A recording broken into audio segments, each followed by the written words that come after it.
Siegee Dowah. Hi, Siegee. I'm Tamika. Nice to meet you. Nice to meet you. I have 2 questions for you today, or 3, I should say. So the first one is, how do you think you have influenced the movement since you joined? Wow. That's it's a heavy question. How do I think I've influenced the movement? I think that my goal, at least, has been to bring sort of, a little bit of a twist to how we see the movement.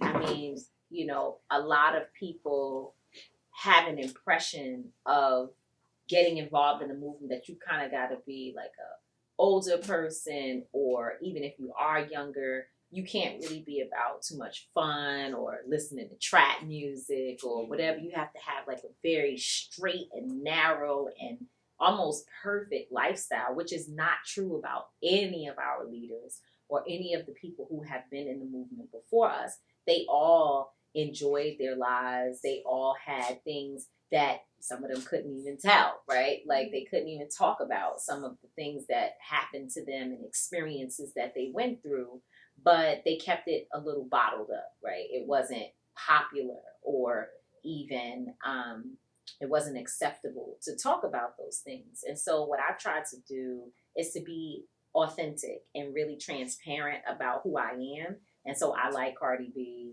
and I know how to half twerk, not the full thing, but I got a little bit of it. I like to have a good time, but I also understand the importance of everybody being in the movement. And I think for me, what's been really important is ensuring that somebody who might be, a ex-felon, someone who might be a stripper, somebody who may have been a drug dealer at one point, that they feel included. Not that the movement just talks about them and how, we're working on behalf of those people who have had challenges. No, we're working with those individuals. They have a seat at the table and they are a part of the process. And that's what I've tried to bring. It's just an opportunity for everyone to see themselves as a leader in the movement. Okay, thank you. So do you feel like there's something missing from the movement, or how would you improve it if there's any issues with it?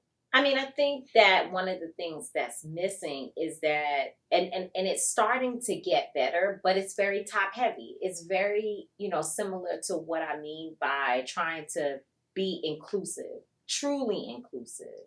It's very top heavy. There are some of us who are considered to be model leaders, right? Like we get the attention and we get the coverage, but then there are so many people who are actually impacted by the issues that are never at the table. And so we have to find a way to bridge that. We have to find a way not just to have folks sitting around, but to allow the voices of the most impacted people to be the loudest. And we have to be okay with stepping out of the limelight sometimes to ensure that people who actually experience the pain on an everyday basis, that they get to speak first. Because even from where I sit, I live a very privileged life.